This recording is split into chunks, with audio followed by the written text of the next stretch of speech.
మన కావలి రూరల్ మండలం సర్వాయిపాలెం గ్రామ పంచాయతీ ఏరియాలో ఉన్న తాగేటివారిపాలెంకి చెందిన చాట్ల వాసు అనే అతనికి హత్య కేసుకు సంబంధించి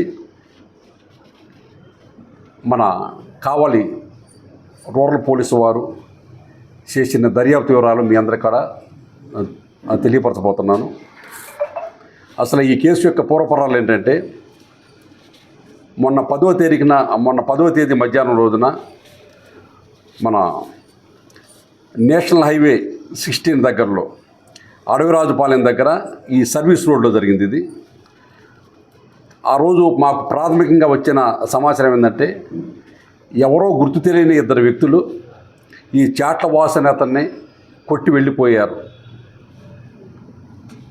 అని ఎవరైతే వాసు ఉందో వాసు యొక్క తల్లి మాకు అంటే పోలీస్ స్టేషన్లో రిపోర్ట్ ఇచ్చింది. ఆ రిపోర్ట్ని ఫస్ట్లో తొలుత 324 అంటే సింపుల్ అట్ట కింద అన్నమాట. అట్ట కింద కేసు నమోదు చేయడం జరిగింది. చేసి దాన్ని మన రూరల్ ఇన్స్పెక్టర్ అయిన రాజేశ్వరరావు గారు ఇన్వెస్టిగేషన్ టేకప్ చేశారు. తర్వాత ఇన్వెస్టిగేషన్లో భాగంగా ఏం తెలిసిందంటే ఇప్పుడు అంటే వీళ్ళు చాట్ల వాసు అనే అతను తాగేటివారిపాలెం అదే గ్రామానికి చెందిన మందా మధు అనే అతను ఈ వీళ్ళిద్దరి మధ్యన రైవల్రీ ఉందా అంటే వీళ్ళు దూర బంధువులు కూడా ఉండొచ్చు. వీళ్ళ మధ్యన రైవల్రీ ఉందా? ఈ ఎవరైతే మధు ఉన్నాడో మధు గతంలో ఆ గ్రామానికి సర్పంచ్ గారు చేసి ఉన్నాడంట. వీళ్ళకి ఏదో డిస్ప్యూట్స్ ఉన్నాయి. తర్వాత ఆ డిస్ప్యూట్స్ ఎంక్వైరీ చేస్తే ఆ రోజు తక్షణం జరుగుతున్న కారణం ఏంటంటే జనార్దన్ అనే ఒక అతను కొన్ని మేకల్ని వీళ్ళకి మధు అనే వాళ్ళకి ఎవరైతే చాట్ల వాసు అనే అతనికి మేపుకుంటానికి ఇచ్చారంట కొన్నాళ్ళ పాటు. ఆ మేకలు తర్వాత మీరు మేపుకున్న తర్వాత మాకు వెనక్కి ఇచ్చేయమని క్రమంలో వాళ్ళు వచ్చి అడిగిన తర్వాత వీళ్ళు మేము మేకలు మాత్రమే ఇస్తాం, మేకలు పుట్టిన పిల్లలే మేము మీకు ఇవ్వము అని చెప్పి అన్నారంట. ఆ విషయంలో జనార్దను వాసుకు మధ్యన కొంచెం తేడా వచ్చి వాళ్ళు మేకలు ఇస్తలేదని చెప్పి ఈ జనార్దన్ అనే అతను ఈ మధు అనే అతని ఆశ్రయించి అతని దగ్గర వెళ్ళి ఈ విధంగా ఏం చేస్తున్నాడు మీ వాడు అంటే వీళ్ళు దూర బంధువులు అవుతారంట. కొంచెం అతనితో చెప్పి ఆ మేకలతో పాటు మేక పిల్లల్ని కూడా మాకు ఇప్పించండి అని చెప్పి ఏదో వాళ్ళంటికి వెళ్ళి మాట్లాడి వెళ్ళారంట. ఆ విషయం మీద ఏంటంటే ఏదో ఇతను మధు అతను అడిగాడని ఆ రోజు తక్షణం ఏంటంటే వాళ్ళిద్దరి మధ్యన ఏదో డ్రింక్ చేసి ఎవరైతే మృతుడున్నాడో వాసన అతను డ్రింక్ చేసి అతను ఏదో తిట్టాడని దాని మీద ఇతని మీద రివెంజ్ తీర్చుకోవాలని ఉద్దేశంతో ఏంటంటే అతను ఆ రోజున రవిచంద్ర అనే అతను 10వ తేదీన ఇతని దగ్గర పంపించి ఇతన్ని బండి మీద తీసుకెళ్ళి అక్కడ బ్రాంచ్ షాప్ దగ్గరికి తీసుకెళ్ళినట్టు. ఆ బ్రాంచ్ షాప్ దగ్గరే వీళ్ళు డ్రింక్ చేసిన తర్వాత ఇతనే కావాలని చెప్పి పక్కకు తీసుకెళ్ళినట్టు. ఎవరైతే రవిచంద్ర ఉన్నాడో అతనే ఇతన్ని తాగబోపించిన తర్వాత అటు పక్కగా మన సర్వీస్ రోడ్డు కొంచెం దూరంగా బ్రాంచ్ షాప్ నుంచి దూరంగా తీసుకుపోయినట్టు. అక్కడికి 2 కుర్రోళ్ళు వచ్చి ఎవరైతే ఈ మందా మధు ఉన్నాడో మందా మధు పంపించిన ఇద్దరు కుర్రోళ్ళు వచ్చేసి ఇతన్ని మన కొయ్యి అంటే మన మంచం కోళ్ళు ఉంటాయి కొయ్యి కర్రలు అలాంటి ఆడుతూ కొట్టి పడేసి వాళ్ళు వెళ్ళిపోయారు. అక్కడ పడి ఉన్న తర్వాత ఈ సమాచారం మేరకు ఎవరైతే పబ్లిక్ అతన్ని గమనించేసి తర్వాత వాళ్ళ అమ్మకి ఇన్ఫార్మ్ చేస్తే తర్వాత తీసుకెళ్ళి హాస్పిటల్ అడ్మిట్ చేస్తే అతను స్టేట్మెంట్ ఇవ్వలేని పరిస్థితిలో ఉంటే వాళ్ళ అమ్మ స్టేట్మెంట్ ఇచ్చింది. అప్పుడు దాని మీద కేసు కట్టేన్నాడు. ఇది జరిగిందన్నమాట అసలు మొత్తం. తర్వాత ఏంటంటే దర్యాప్తులో భాగంగా మన సిఐ గారు ఏం చేశారంటే దీన్ని 13వ తేదీన 307 ఐపీసీ కింద 324ని 307 అంటే హత్యా యత్నం కింద దీన్ని కేసుని మార్చి దర్యాప్తు ప్రారంభించారు. తను దర్యాప్తులో తెలిసిందంటే ఫస్ట్ రవిచంద్ అనేవాడు వచ్చి ఇతన్ని ఇంటికి దగ్గర నుంచి బండి ఎక్కి తీసుకువెళ్ళేవాడు అని కారణంగా అతను ముద్దాయిగా చేసి ఫస్ట్ అతన్ని అరెస్ట్ చేసాము. 307 కింద అరెస్ట్ చేసాము. అతను ఎప్పుడు అరెస్ట్ చేసి మనం 16వ తారీఖు కదా 16వ తేదీన అతని యొక్క కన్ఫెషన్ స్టేట్మెంట్ నిన్ను ఎవరు పంపించారో ఏంటంటే ఈ విధంగా నన్ను ఏంటంటే మందా మధు అనే అతను నన్ను పంపించి ఈ విధంగా ఇతన్ని కొట్టాలి ఇతన్ని హతమార్చాలని చెప్పి నాకు చెప్పేసి నువ్వు వెళ్ళి ఈ విధంగా బండికి తీసుకెళ్తే బ్రాంచ్ షాప్ దగ్గర తీసుకెళ్ళి అతనికి బాగా మందు తాగించి తీసుకున్న కొంచెం దూరంగా తీసుకెళ్ళు ఈలోపు నేను 2 మనుషులను పంపిస్తాను వాళ్ళు వచ్చి కొడతారని ప్లాన్ చేసి నన్ను పంపించేది బట్టి ఆ ప్లాన్ ప్రకారం నేను ఇతన్ని ఇంటి దగ్గర నుంచి తీసుకెళ్ళి బ్రాంచ్ షాప్ తీసుకెళ్ళని చెప్పి అతని యొక్క కన్ఫెషన్లో చెబుతాడు.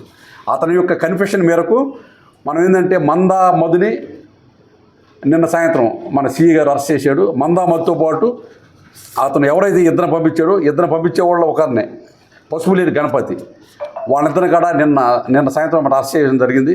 చేసి వాళ్ళ యొక్క కన్ఫెషన్ స్టేట్మెంట్లు కాడ చేస్తే వీళ్ళు ఈ విధంగా చెప్పొచ్చారు, ఇలా అతను సంపాదన ఉద్దేశంతో ఈ విధంగా చేసామని చెప్పి మెయిన్ ఎవరైతే ప్లాన్ చేశాడో మందా మధు అయిన అతను యొక్క స్కెచ్ అన్నమాట ఇదంతా కూడా వేసి వీళ్ళిద్దరు అన్నమాట. తర్వాత పసుపులేటి గణపతి మరియు దేవరపల్లి నవీన్ వీళ్ళిద్దరు కుర్రోళ్ళని ఈ హెయిర్ చేసుకుని వాళ్ళిద్దరి ద్వారా చేయాలని చెప్పి వాళ్ళిద్దరిని పంపించాడు. వాళ్ళు మనకి గణపతి మందా మధు నిన్న సాయంత్రం మన అరెస్ట్ అయ్యారు. ఇంకా మనకి నవీన్ అనే కుర్రోడు మన అరెస్ట్ కావాల్సి ఉంది. కాబట్టి దీని తర్వాత ఏంటంటే అతను ట్రీట్మెంట్లో భాగంగా మొన్న 18వ తారీఖు నాడు 17వ తారీఖు నాడు రాత్రి నెల్లూరు హాస్పిటల్లో చనిపోయాడు. ఎవరైతే తీవ్రమైన గాయాలతో ఉన్నాడు, గాయాలతో ఫస్ట్ 324, దాని తర్వాత 307 కేసు, దాని తర్వాత అతను వైల్ అండర్ గోయింగ్ ట్రీట్మెంట్ నెల్లూరులో చనిపోయిన తర్వాత, అంటే 17వ తారీఖు నాడు రాత్రి చనిపోయిన తర్వాత అక్కడి నుంచి డెత్ ఇంటిమేషన్ వచ్చింది మాకు. ఆ డెత్ ఇంటిమేషన్ మేరకు మళ్ళీ రూరల్ సిఐ గారు ఆ కేసుని 307 కేసుని 302 కేసు అంటే మర్డర్ కేసుగా మార్చాడు. మర్డర్ కేసుగా మార్చి దర్యాప్తులో భాగంగా నిన్న సాయంత్రం వాళ్ళతో అరెస్ట్ చేయడం జరిగింది. దీంట్లో ఇంకొక ముద్దాయి అంటే దేవరపల్లి నవీన్, అంటే ఇతను గౌరవరం గ్రామస్తుడు. ఇతను ఇంకా పరాలు ఉన్నాడు, ఇతను పట్టుకోవాల్సి ఉంది.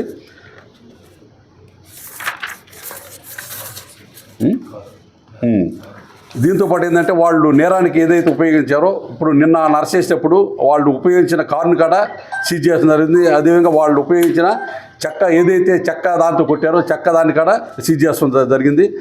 వాళ్ళని నిన్న అరెస్ట్ చేసాము. ఇప్పుడు వీళ్ళని రిమాండ్ నిమిత్తం కోర్టు ముందు ప్రొడ్యూస్ చేయబోతున్నాము. అదేవిధంగా మేము ఇచ్చే సందేశం ఏంటంటే ఇలాంటి కక్షల కార్పిణ్యాలు పట్టుకొని మనిషిని చంపటం అనేది చాలా తీవ్రమైన నేరం. ఈ పబ్లిక్కి ఇచ్చే మెసేజ్ ఏంటంటే ఇలాంటి సొసైటీలో ఇలాంటి నేరాలు జరిగితే ఎట్టి పరిస్థితుల్లో టాలరేట్ చేస్తానికి వెళ్ళలేదు. వీళ్ళందరి మీద కూడా మేము రౌడీ షీట్ ఓపెన్ చేస్తాము. ఇలాంటి కేసులు జరిగినప్పుడు మా ఎస్పీ మేడం అజితా మేడం గారు చాలా పర్టికులర్గా చాలా గట్టిగా చాలా కఠినంగా వ్యవహరించమని చెప్పి మాకు ఉత్తర్వులు జారీ చేస్తుంటారు. కాబట్టి వీళ్ళ అందరి మీద రౌడీ షీట్లు తెరిచేసి వీళ్ళ ప్రతి మూమెంట్ వాచ్ చేస్తాము.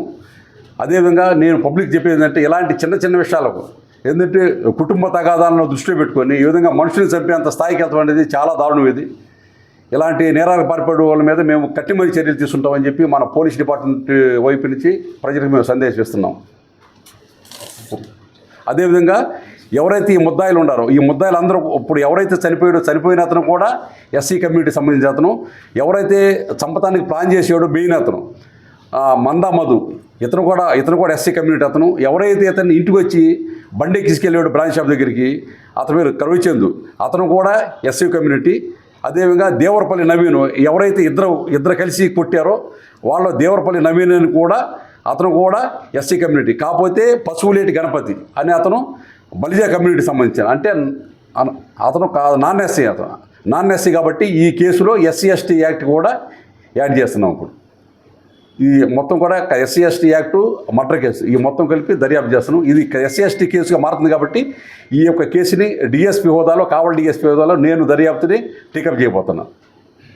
అదేవిధంగా ఎవరైతే మిగిలిన ముద్దాయో ఆ మిగిలిన ముద్దాయి ఇక్కడ పట్టుకొని అరెస్ట్ చేసి వెంటనే మేము కోర్టు ప్రొడ్యూస్ చేస్తాం.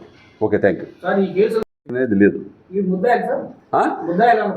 ముద్దాయి అయినప్పుడు ఇతను మధు అనే అతను గతంలో సర్పంచ్ చేసి అతను వైసీపీకి సంబంధించిన సానుభూతులుగా మొత్తానికి యాక్టివ్గా ఉండేవాడే.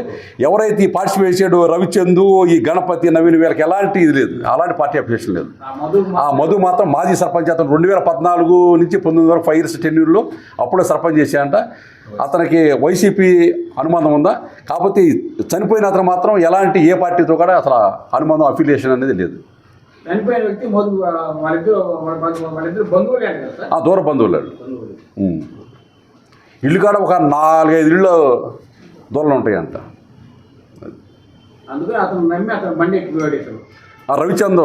రవిచంద్ బండి ఎక్కించుకొని మనం తాగుతామని రమ్మని చెప్పి బ్రాంచ్ షాప్ దగ్గరికి తీసుకెళ్ళాడు. అది